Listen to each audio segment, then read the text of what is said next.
Well, good afternoon, everybody. Welcome to today's series in our Distinguished Speakers Series. Very, very happy to welcome here the Executive Secretary of the United Nations Framework Convention on Climate Change, Christiana Figueres. Just over a month from today, the 18th session of the Conference of the Parties to the United Nations Framework Convention on Climate Change and the 8th session of the Conference of the Parties to the Kyoto Protocol will be meeting in Doha, Qatar. In Australia and elsewhere, since the disappointment of the 2009 Copenhagen summit, interest in climate change seems to have waned somewhat, with a public rather sceptical that a UN multilateral process will achieve any real results. And of course, our most recent Lowy polling data reflects this waning attitude in Australia, from a very high concern in 2005-2006 to putting climate change in the negotiations on a much lower rank in terms of international policy priorities for the government. Now, our distinguished speaker today, the Executive Secretary of the Framework Convention, is of course closely associated with the global discussions on how the world can achieve a low-carbon future. And she'll be sharing with us today the view that a low-carbon future is a trend which recognises that everyone, every nation, every sector of society holds part of the solution to solving a global problem, and that, in fact, the international climate change negotiations are the intergovernmental face of this global trend towards a low-carbon future. Now, all major economies now have climate change legislation in place with key energy and emissions control components. Businesses around the world have taken the cue as well. Now, how this will play out in Doha, we look forward to hearing from Ms. Figueres today.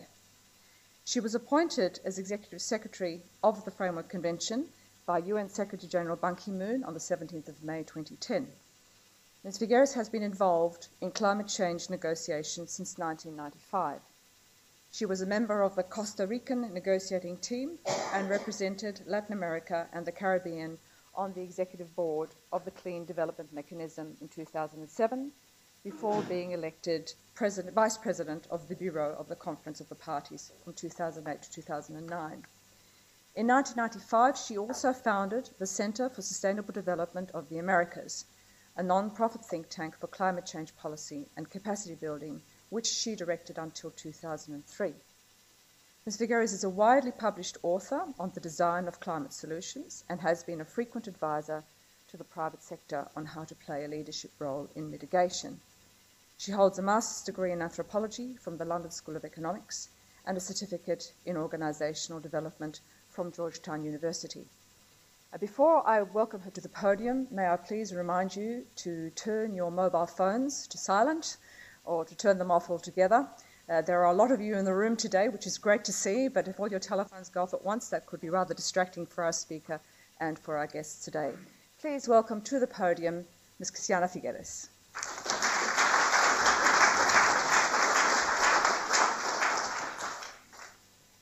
Thank you very much, and good morning or good afternoon. Not exactly sure. We're sort of in between. So my first surprise is to see so many of you here, because I did know about the polling results in Australia. And so I was wondering, well, with popular concern waning, how many people are going to be dedicating their very valuable lunchtime to come and listen to something about climate? And I was remembering several years ago, I was asked to give a lecture. I was working in the private sector at the time, and I was asked to give a lecture on a particular technology that we were moving forward at a big congress. And so I went, appointed time, walked in, and there was no one there. And I thought, maybe I got the wrong hall. So I checked. No, it's the right room. So I said, okay. So I went in again, waited for a little bit. One person came in. I said, okay, fine. You know, here I am. I might as well just do this. So I gave, as you can imagine, an abbreviated version of what I was going to say, made my point, and then said to the gentleman, thank you very much. I am leaving now. And he goes, wait, why are you leaving? He goes, well, I'm done, you know, other committees. No, no, you sit down because I am next in this exact hall.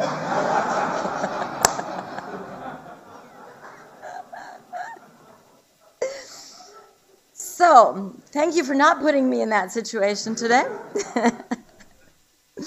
And I must say, it is ironic that public concern in Australia is waning, public concern about climate change, because if anything, we have increasing evidence that climate change is very much upon us. I don't have to tell you. You know about the flooding events that you've had in Queensland and in Victoria in 2010, 2011, 2012. Combined with drought in other parts of the country.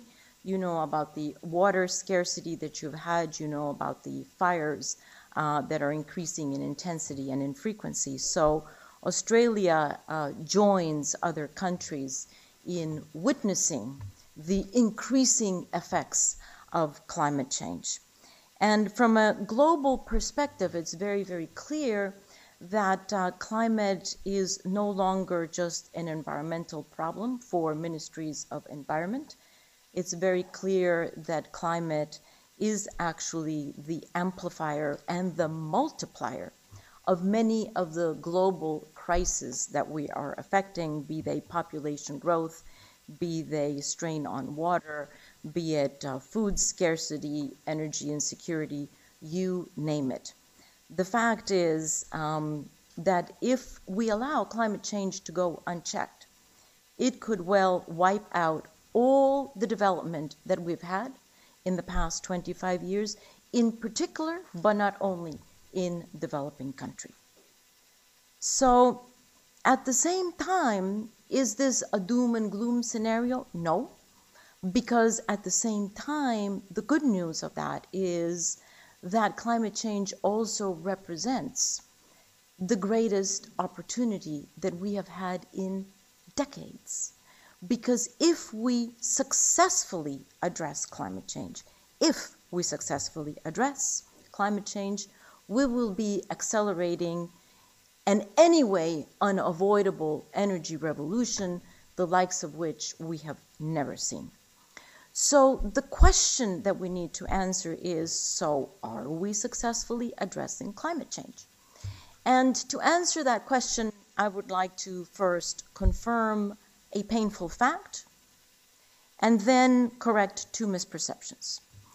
The painful fact that I would like to confirm is that global greenhouse gas emissions keep on rising, that there is no question to the fact that the policy response, whether you measure it nationally or internationally, is way behind what science tells us where we should be.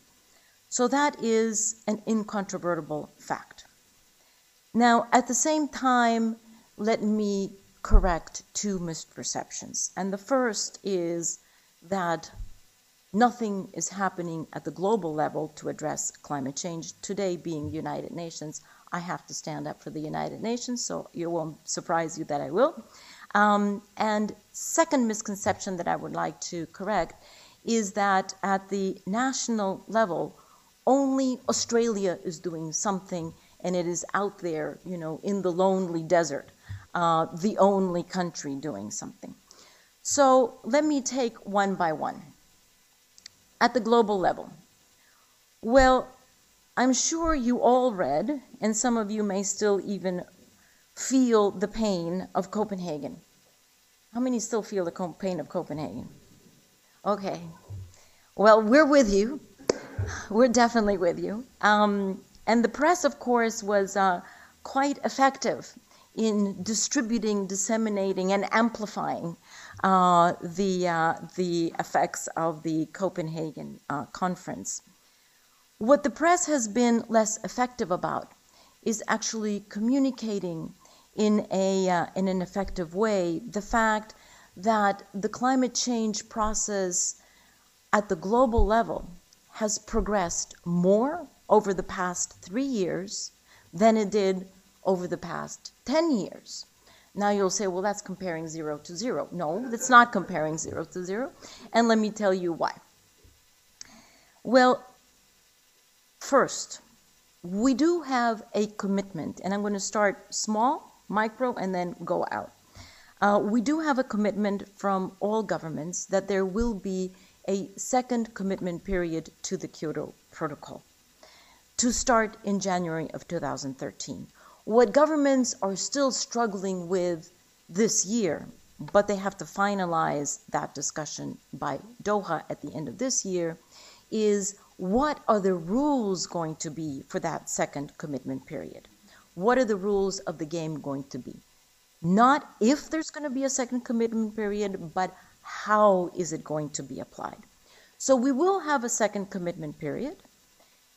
The good news there is that those are legally binding commitments of some industrialized countries, and that the Kyoto Protocol enshrines the rules and regulations that give that part of the system and the environmental integrity from which we can then draw for the next part and the next chapter of the climate regime. Now, the bad news about the Kyoto Protocol, or specifically about the second commitment period, is that it will only cover 10 to 12% of global emissions. So that is dramatically insufficient.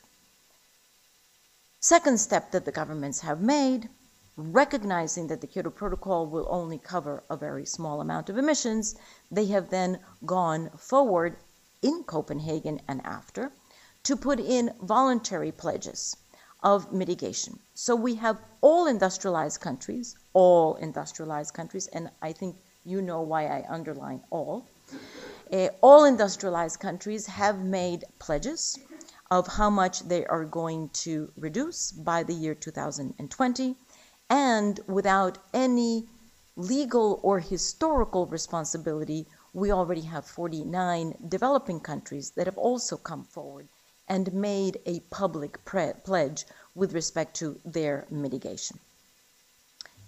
The good news there is that that covers 80% of global emissions. So now we've gone from 10 to 12 to 80%. Very different nature because the Kyoto Protocol is legally binding and the pledges on the table are voluntary in nature, but we have gone up to 80%. Third step, and you see that this is an ever-expanding circle that governments are working on. Third steps that government took in Durban last year is to say, well, frankly, we need to get from 80 to 100%, and voluntary is not going to be enough. So they undertook to give themselves 3 years to negotiate a new agreement that is going to be applicable to all, with differentiations, of course, but applicable to all, i.e. covering 100% of emissions, and it will be legally based. Exactly what the characteristics of that legal basis are still remains to be seen, but it will be legally based. So you can see that governments are concerned with an ever-expanding circle and scope of coverage of emissions. In the meantime, however, they have also done 2 very important things. They have, over the past 3 years, built an infrastructure to support developing countries in what they will need to do with respect to both adaptation and mitigation. And there we already have a very ambitious infrastructure that seeks to provide both funding and technology to the developing countries for them to participate in a meaningful way in the global climate change efforts. And second thing the governments have done, recognizing that they are far behind in their policy response, in Durban they also called for an increase in ambition, not in 2015, not in 2020, but immediately. And we will begin to see what that is all about in Doha. So, conclusion to our first misperception that I wanted to clarify is governments are moving forward. They're moving forward admittedly slowly. And I must say, I was not born with patience, and this job is teaching me the virtue of patience, which I'm sure will come in very handy for the rest of my life. But governments are moving forward. Slowly, but they're moving forward at the global level.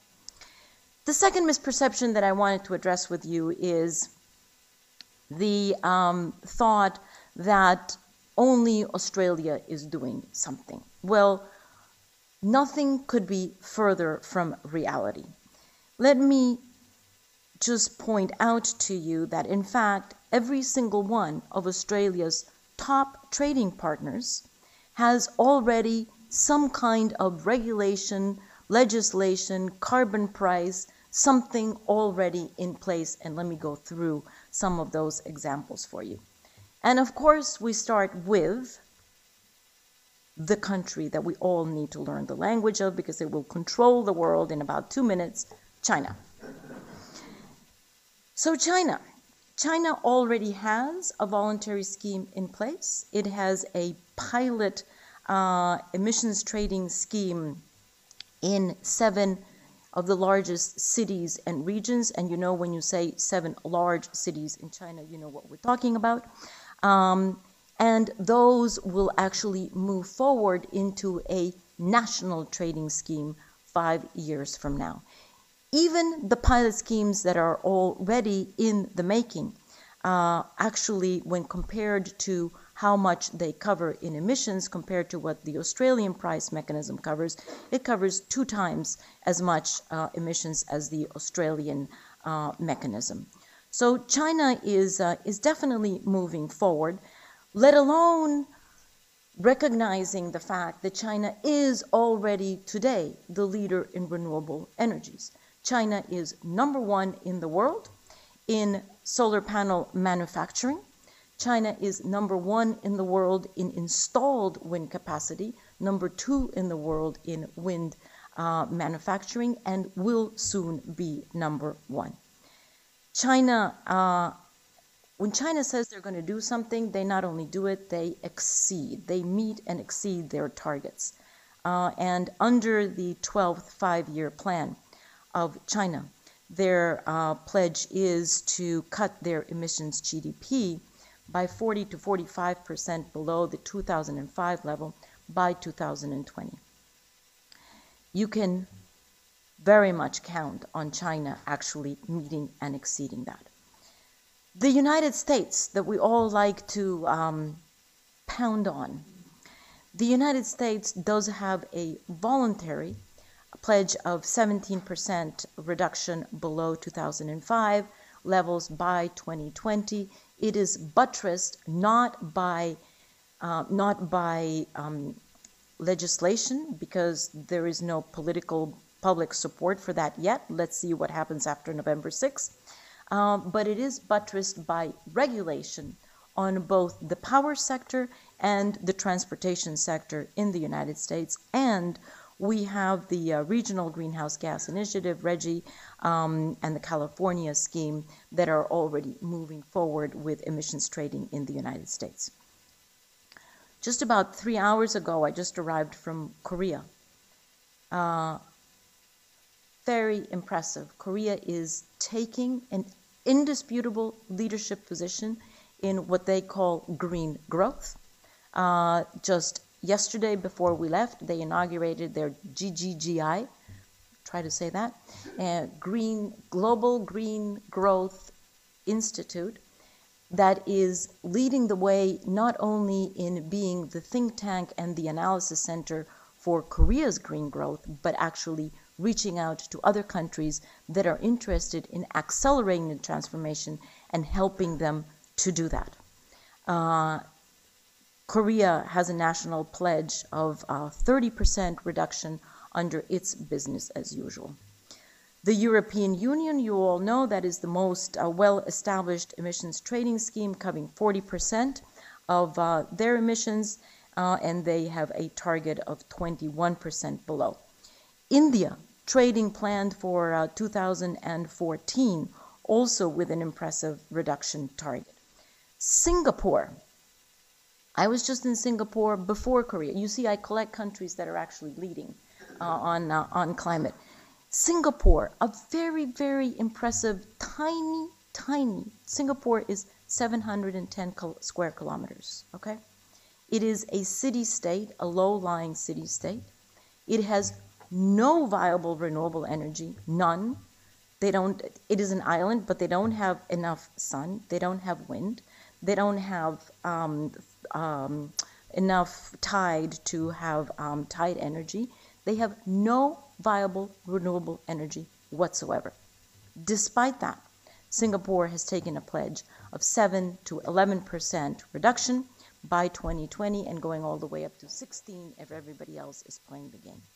New Zealand already launched in 2010 its target. Thailand is moving forward with a voluntary market. And I could go on and on and on. My point is, all of these countries are having a very interesting, or choosing a very interesting mix. Some of them with laws, with regulation, with legislation, with carbon pricing, with trade, feed-in tariffs, with energy efficiency, incentives, you name it. Some of them do all of them, some of them choose. The point is that they are choosing the particular mix that optimizes their specific national circumstances. Now, you might ask yourself, so why are all of these countries acting on climate change? Well, much as on today UN Day, I would love to say, well, all of these countries are trying to save the planet. Let me be very honest with you. None of them is trying to save the planet. That's not why they're doing this. They will also help to save the planet, but that's sort of the cherry on the cake, okay? They are doing this because it is in their national interest. And that is the most powerful motivator. They're doing it because of energy security, because of balance of trade in the case of those who don't have fossil fuel on their own territory, because of local health, and above all, because of the competitiveness that they want to either gain or maintain in the low carbon economy that we know is coming down the pike. The fact is that this understanding of the national interest on working on climate change has actually progressed very rapidly, particularly since our very beloved Copenhagen conference. A few years ago, the feeling was, well, you know, working on climate, it's a long-term global interest, doesn't really have anything to do with us as a nation, as a community, as a society. It's my children's and their children's and 7 generations down, and we can't really do anything. Well, the fact is that as the energy revolution has gathered momentum, countries have really realized that it is in their short-term national interest to act on climate change. So we are moving quite quickly from the predominant paradigm that we had just a few years ago of you first. There's a small little door, no, you first. Everybody's been very cordial. Please do move through the door first, and then we'll follow. We're moving from the you first paradigm to the first mover paradigm, which is motivated by self-national interest. The interesting thing about that is that as countries move in their own national interest, they're actually at the same time opening the political space for a future global agreement. So by working on their own self-national interest, they're working indirectly but quite powerfully on the global interest. And the consequence of this is that the most powerful realization that we've had over the past few years is that climate change is not going to be solved only top-down, which was the theory that we had in Copenhagen and was smashed pretty effectively. And it's also not going to be only a bottom-up solution.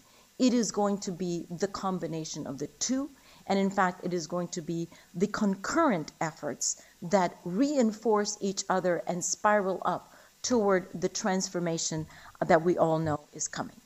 So to those wonderful Australians who have pangs of loneliness out there in the desert, we're the only ones doing something. I really say very, very clearly Australia is not alone in acting on climate change. In fact, Australia is a major player and an emerging leader. To the major player, let us just accept the fact that Australia is the largest per capita emitter among developed countries. That's just a fact. And it is the 15th largest emitter in aggregate. So Australia has something to say about this. The success that Australia is going to have really depends on focusing very, very clearly on what is Australia's self-interest. And there I would point out two areas that strike me.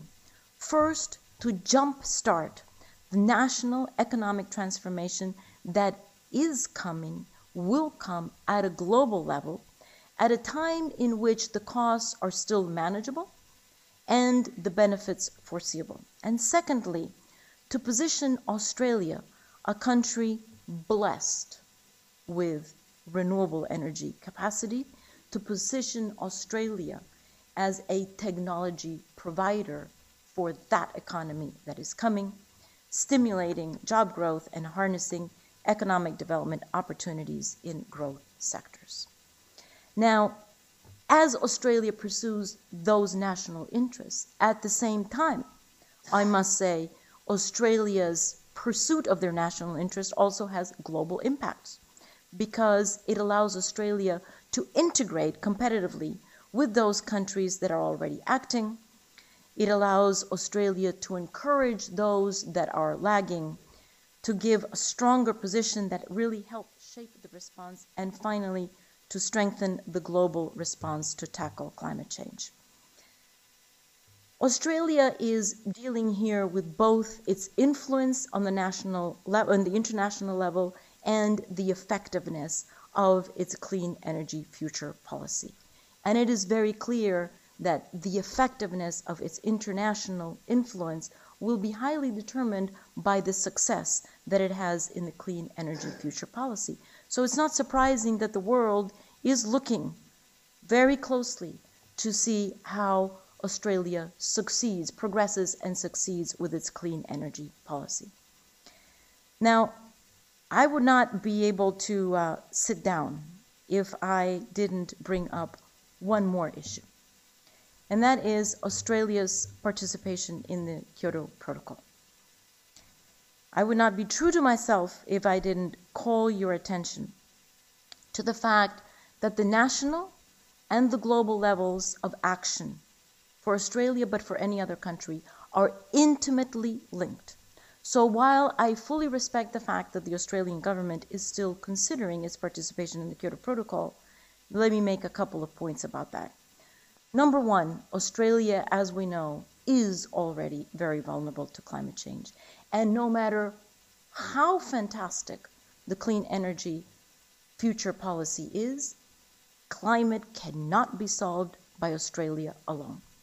If Australia wants to mitigate the impacts, the negative impacts of climate change, it needs to join those countries that are aggressively working on climate change.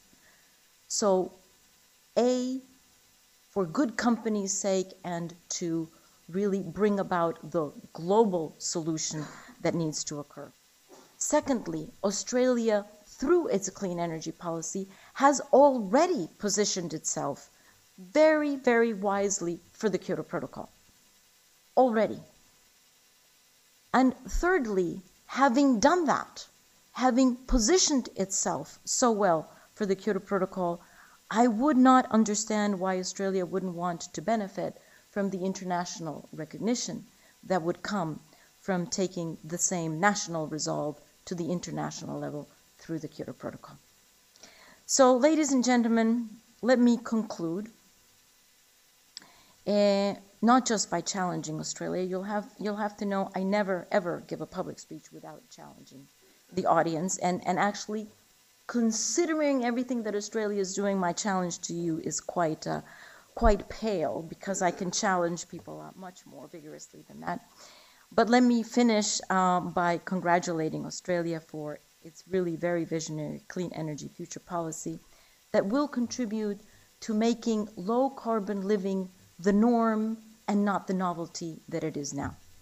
And I congratulate Australia for joining its major trade partners in ushering in a global low carbon reality, which ultimately, my dear friends, is the only reliable reality that we have.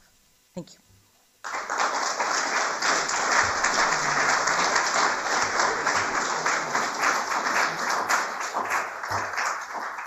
Thank you very much, Ms. Figueres, and I'm afraid you can't quite sit down yet because you have generously agreed to answer questions from the audience. And I'm reminded of a former Prime Minister who, in this very room, talked about climate change being the moral challenge of our times. That did not, or the great moral challenge of our times, that in the end didn't help them a great deal. But what you've talked about here really is that it's an economic challenge. And the two are not mutually exclusive. And the two are not necessarily mutually exclusive, but you are very much talking about interests and economic challenges, which, of course, go to the very heart of what politicians talk about, particularly when they're going for re-election. And I noticed, by the way, in that context, and I will take speaker's privilege first, a factoid that one of my colleagues reminded me of as we were coming down the stairs is that for the very first time since 1984, the question of climate change was not the subject in the presidential debate. In the US. In the US. And so I'm wondering, given the fact that there is still an expectation that the US would play a considerable role both nationally and internationally, whether you think that is a good or a negative signal for the future negotiations. You know, I was educated in the United States, at least part of my education, thank God not all of it. Part of my education was in the United States, and I am so confounded because at least while I was there, and admittedly this was decades ago, science did play a role in education. And so I am increasingly confounded by the United States, and here's the part that I find most puzzling. Why would the United States, having the technology capacity that it has, why would it want to allow China to be the first in renewable energy? Because we all know that we're going toward renewable energy. We all know that. So why would it allow China to have that advantage? And that is something that I don't understand, and that I'm sure both candidates are grappling with. The fact is, you know, on November 7th, nothing is going to change the fact that the United States government, whoever sits in the White House, will have to tackle climate change, will have to figure out how is the United States going to participate, and in particular, will have to figure out how is the United States not going to be left behind. So whether they talk about it now or not, if it's a taboo subject for the election, well, so be it. That doesn't change the fact that they're going to have to face it. Might be an advantage. Okay, the gentleman here, we have two questions over here, then here, then here. So we have four people. The man with the red tie. Please identify yourself. Please take the microphone. Oh, thank you. Identify yourselves and then ask a question. Christiana, Ian McGregor from University of Technology, Sydney Business School. I was impressed among your very impressive background, you're advising the private sector in playing a leadership role in climate change. I was. Yes, but the question is what is happening now? Big corporate emitters, coal-fired electricity generators, coal miners, oil companies are still blocking many countries, and I would say that's the problem in the US, from moving quickly to address climate change at a national and international level. How do we stop powerful private interests from blocking governments, such as US, Canada, Russia, Japan, and to some extent Australia, from committing to serious action nationally and internationally to address climate change? Well, the first thing is that there is no such thing as the private sector. many versions of the private sector. And just to put out the two extremes, there are companies, I call them the incumbents, that of course feel that they would be the losers in this battle. And there are companies, very visionary companies, that understand that they have a lot to gain and that have, as a whole, already invested $1 trillion into renewable energy. What is interesting is to see what is happening with the incumbents, because we have just over the last month read very interesting announcements from Saudi Arabia. Saudi Arabia is now saying, where does everybody go to pray in Saudi Arabia? Mecca. And guess what city they want to turn 100% solar? Well, independently, I actually haven't gone to figure out how many, what megawatt does that take. But think of the symbol of that, okay? Everybody in Saudi Arabia and in the Arab world goes to pray in Mecca. Just think of this symbol of turning Mecca into a 100% solar city. Not only that, yesterday or the day before, I've lost track of time, we also heard from Saudi Arabia that they have really understood that fossil fuels are going to continue to play a role, but they will not be the predominant growth fuel of the future. They understand that their resources are limited, and they are going to change the application of their oil to put it into polymers and into much higher value application, and keep their oil for those high value application and then substitute. They're completely wasting their oil on electricity, because you can produce electricity with many other things. That is the kind of transformation coming from Saudi Arabia. If you understand that if that comes from Saudi Arabia, that is going to trickle through to the incumbents very, very quickly. So my friends, I think we're in for a lot of good news. Harley Wright from Climate Sense, promoting contraction and convergence. I was delighted you put Australia on the spot for not yet having signed up to Kyoto Phase 2. I'm delighted you reminded me, and my emails will be running hot tonight. But you've given us a wonderful picture, both sweet and sour, of how things are progressing, and I'm frustrated, very frustrated, at the speed at which UNFCCC is moving forwards. Who do you think is more frustrated, you or me? I'm delighted to hear you're frustrated. I share your passion for getting carbon down. It is very frustrating. But I see the COP process moving in increments of very small steps, whereas in Australia we have carbon abatement, and it was built on a major report, Garneau's Climate Change Review, and that was the basis for our legislation. He analysed the options, how to do it efficiently, how to do it fairly. And I don't understand, I haven't seen from the UNFCCC a major report of how you get to the end game. The end game is at least 80% cuts in emissions by 2050. It's easy. That's easy as a target, as a physical target. But at the rate we're going to fail. We're going to go over 2 degrees. So we need something new. Why can't the UNFCCC have a major report like that with options that address the different wants at different ends of the spectrum, and let COP then discuss the options and agree on something quickly, strongly, and get something out? Commission consultants to the answer report. Music to consultants' ears. Should we take several questions and then gather? I've got a question here and there and then here. Oh, sorry, I think you were first. Sorry, just the gentleman in the centre here. No, never mind. It's wait a minute, please. We can't hear you if you don't speak into the microphone.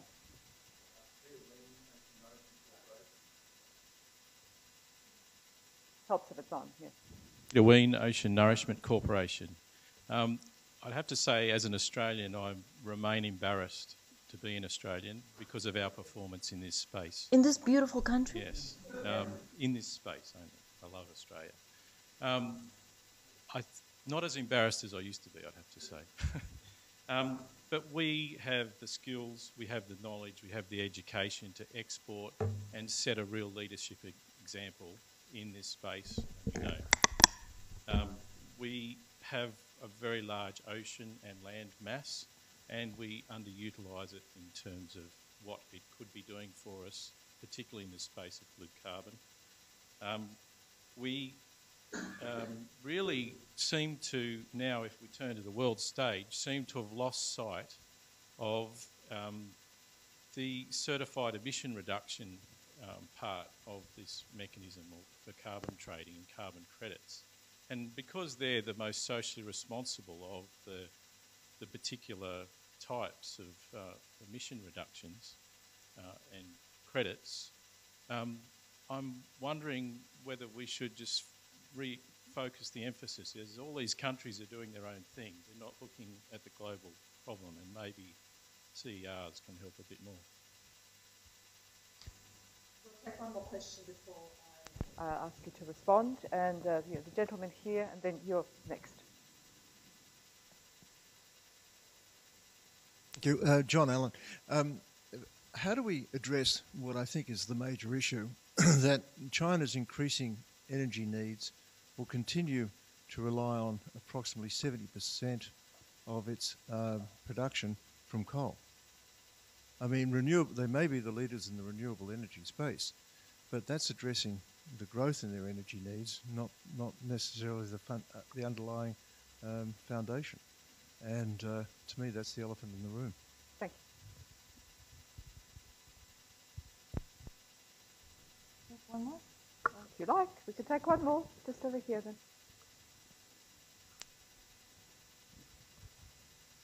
Thank you very much for speaking today. Margie Thompson, Cement Industry Federation in Australia. I'd like to ask a question that's probably a lead up from a previous question as well. In the CDM market, what role will it play in the future, and how should Australia participate in that over time? Okay, thanks. Let me combine the two CDM questions. As I understand it, the clean energy future policy and the price mechanism in Australia is going to, as it should, request 50% of the emission reductions coming domestically, 50% internationally, and 12.5 of that is going to be CERs. So there is a wedge, if you will, there reserved for CERs from the clean development mechanism. So I do think that Australia is still very aware of the fact that those CERs do represent, from developing countries, the most environmentally, the highest environmental integrity mitigation options from developing countries. So that's why I believe that 12.5 there is reserved. The CDM, well, it's very clear that the CDM market is in a valley, is in a dip. I was asked the other day when I was at the Chatham House, so do you think that this is the end of, some dramatic, I can't remember what they said, some dramatic something about the CDM? No, I don't believe that this is the end of the CDM at all. In fact, we as Secretariat are actually investing in several areas in Africa, in Latin America, in Asia, investing into helping the smaller countries that are not represented yet in the CDM to build up their capacity to join the market. Yes, the market is in a dip. It has nothing to do with supply. It has to do with demand. There is no demand right now because the major demand would come from the European Union, and the European Union has restricted how much it's going to buy from the CDM market. So as we see things progressing, as we see more participants in the Kyoto Protocol's second commitment period, B, as we see more of these emission trading schemes, of which I have only given you some, I didn't give you the full list of emerging emission trading schemes, it is only to be understood that all of these emission trading schemes, while they are starting as little mushrooms in a forest, eventually they're going to have to be linked, because you have to be able to know if a ton in India is the same in a ton in China, and a ton in Korea, and a ton in Australia. So all of those markets will have to be linked, and the CDM will be a part of that linkage. Not a monopoly market anymore as it was over the past, but it will be a part of those linked markets. China. Yes, China has a huge coal capacity. They're currently building 3 coal plants per week, and their projection is that they're going to go down to 1 coal plant a week, because they fully understand that they cannot continue to rely as much as they have in the past on coal. And they have this very impressive reduction of energy intensity or carbon intensity per GDP. China is, of course, one of the countries that has to continue to grow if it's going to bring its population out of poverty. China and India have to continue to grow. And the huge challenge for them is, how do they grow? How do they bring their population out of poverty? How do they pursue the economic growth that they have to and that they're entitled to, while not continuing to have the same profile of greenhouse gas emissions that we have seen over the past 150 years in the north? How do they decouple? So they need to continue to grow their economic growth, but they need to decouple their greenhouse gas emissions, something that Mexico has already done. The 5th National Communications of Mexico already proves that Mexico has decoupled, and it's probably the first developed country to be able to decouple, and I dare say it will not be the last. And the UNFCCC, well, the answer to your question is quite simple, because it's not our mandate. Our mandate is to support the negotiations among governments to come to ever increasingly ambitious agreements with each other. However, our cousins across the street, the IPCC, the Intergovernmental Panel on Climate Change, does do the kind of report that you are talking about, and they are currently working on their 5th assessment report, the first chapter of which will come out in June of next year. And they do go through first the science of where we are on greenhouse gas emissions, and also on vulnerability, and they go through the vulnerability, and they go through the mitigation options, and they identify several scenarios, quite a few scenarios, for mitigation for stabilizing greenhouse gases. So if you want to look at the one that exists right now, it would be the 4th assessment report, but the 5th assessment report of the IPCC is up and coming. Okay, we have here and here and here. You could come to the front.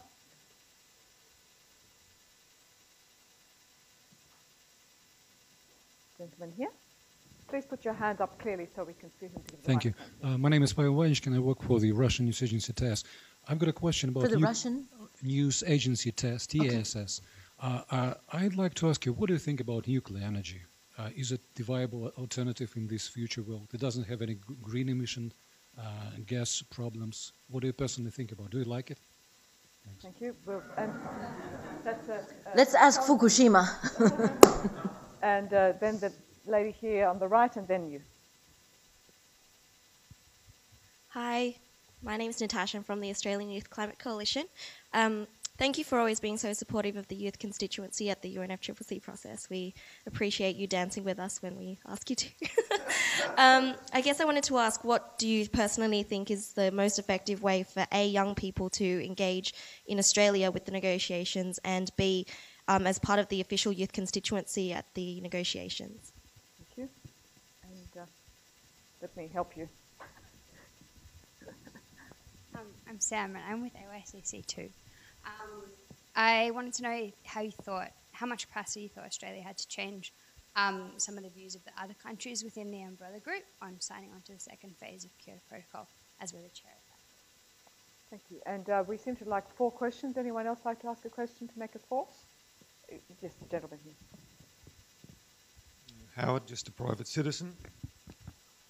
This might be more a question for the IPCC than Could you yourself, speak into the microphone, please? This might be more a question for someone from the IPC than for yourself, but Your key question was, are we successfully addressing climate change?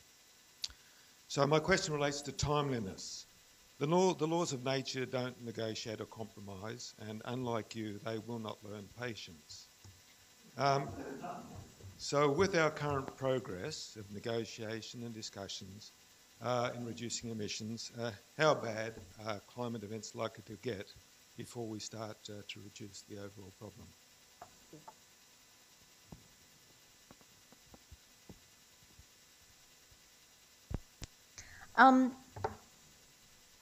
Nuclear. Well, of course, the story of nuclear BF and after B is before Fukushima, and after Fukushima is a very different story. It is clear that nuclear certainly doesn't have any greenhouse gas emissions, but has other very, very serious environmental consequences and dangers. And so those countries that will continue to rely on nuclear for part of their generation are already embarking on reviewing all of their nuclear plants for their safety and whatever retrofitting they need to do. And what this is going to cause is an increased cost in nuclear as we move forward, which means it will probably delay the planned entry of nuclear. So the quick answer is probably will remain one of the generation sources, but needs an impressive amount of additional capital to deal with the dangers that we've seen in Fukushima. Young people, my answer is the usual.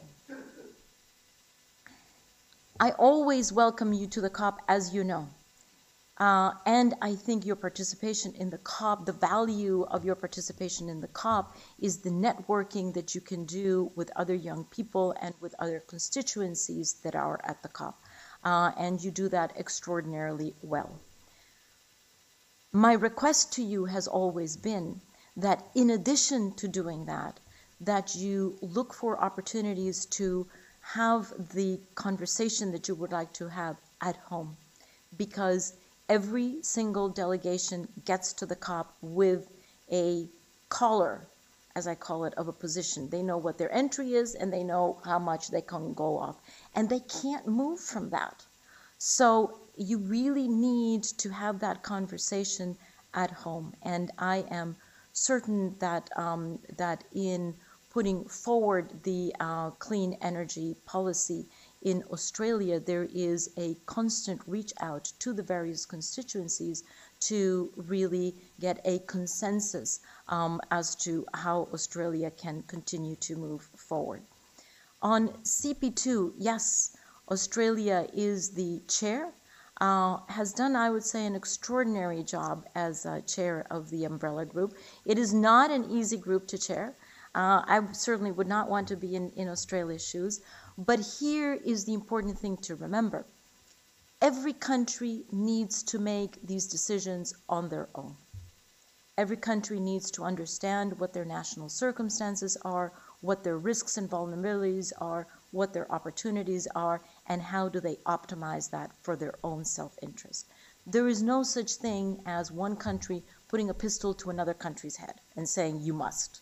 It just doesn't happen that way. That's not the way the UN works. Every country needs to understand this. So the best leadership that Australia can and is doing is actually to implement their clean energy policy at home, because that is the best way to show. And here's the difficulty. The umbrella group, yes, but more importantly, developing countries who are under more pressure than developed countries, because developed countries already have the economic development that they need. The developing countries, because they have this huge economic development need, are desperately looking around for models. Who has done this? Please show me a country that has pursued climate change policies aggressively and has maintained or increased its economic growth. And currently, we have a couple of sectors, isolated examples in sectors and countries, but we do not have examples of national economic transformation. Those are the kinds of models that everybody's looking for. So Australia here has a huge opportunity, together with Korea, because Korea is doing very much the same, to be a model for industrialized and for developing countries as to how can you do this. How bad is it going to get? You know what? It could get so bad. It could get so bad that we could go beyond an environmental tipping point, beyond which no national country will be able to be stable. None. Now, I don't even want to think about that scenario because we just simply cannot get there. We don't have another option but to solve this problem. When people ask me, so what's plan B? If the UNFCCC doesn't move forward, what's plan B? Well, there is no plan B because we don't have a planet B. We've got to solve this. And, you know, all the doom and gloom scenarios that you put out there, frankly, they don't impress me. What impresses me is the courageous leadership of countries that understand, here's an opportunity, here's a concern, I can bring them both together and I can move forward. Well, I think that's a very good place on which to conclude.